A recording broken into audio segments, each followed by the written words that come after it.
Okay, you guys should always have those old condensers checked. I came over here because of a drain leak, but I said I would check the condenser while I was here, and the entire thing looked like this. All four sides of it.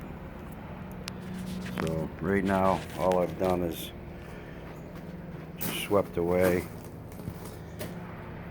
the dry stuff. I try to sweep it all away while it's still dry, kind of like this. This thing's wearing a fur coat. This thing's bad. So get all the heavy stuff off, then I can rinse it down and hit it with coil cleaner. AC's not going to work this way, folks.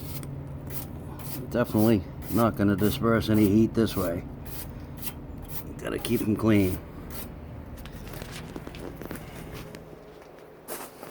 Completely disassemble them, clean them off, coil clean it, and then we'll run it.